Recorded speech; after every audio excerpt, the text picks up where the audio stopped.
indigenous communities who have always depended on the land for their living and life.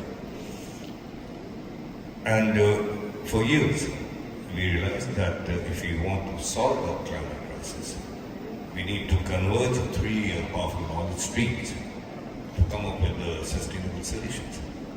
And what are these knowledge streams? First, of course, is climate science that tells us what is happening to the world, why our rainfall patterns are changing, why our temperatures are rising.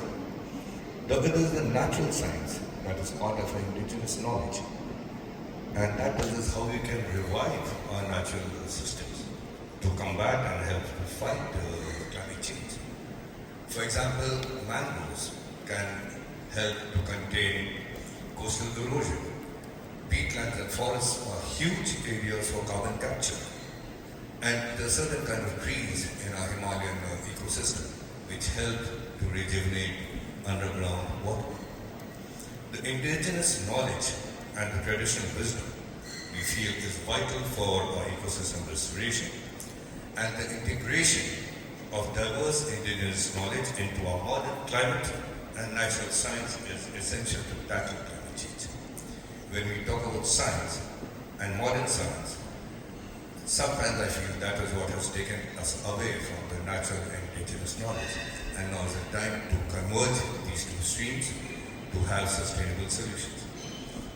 And the path forward is to have new integrated conversation with the climate model, the ecologist, and also the tribal leader. I would love to see a seat on climate change talks where we also have a chair for our elders or tribal leaders. One of our old sayings is Vasudeva Kutumbakam. That means that the world is one, and that we are part of nature and we are not separate from nature. And we have many examples of traditional expertise. I don't know if you have heard of our late author called Anupam Mishra. He explored and analyzed the water conservation techniques in our desert area called Rajasthan. And he wrote two books. One is that Ponds are still relevant, and the other is the Silver Drops of Rajasthan. The Silver Drops of Rajasthan was translated into French, and it is now being used in the northern Saharan region for rejuvenation of water bodies. Our ancient manuscripts and sacred texts have always not only glorified nature, but have always emphasized our humanity's sacred duty towards biodiversity protection and environment management. There's an ancient Vedic hymn which says, "Earth is my mother and I am her son."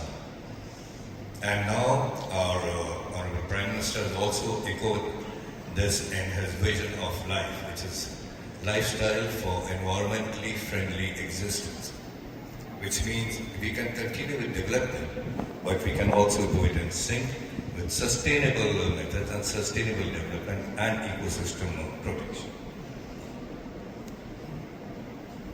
I would also like to bring forth the Indian model for conservation. And our policies are evidence-based, equity-driven, and also very deeply culturally rooted. And I'm happy to inform you that our government initiatives have always included local communities. Right now we have, I agree, we are a big country, but we have more than 273,000 joint forest and biodiversity management communities, which are led by local communities.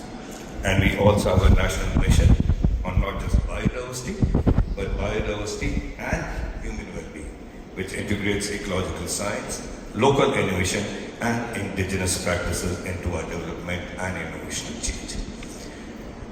So I feel that yes, we do need to revive our age-old practices, and we are also actively under the direction of our Prime Minister. We have started collecting all the traditional knowledge from various communities that exist. Because as you know, these are not documented into text. They are handed down to generations. And we do not have much time before our elders are no longer there, and we will lose this precious knowledge.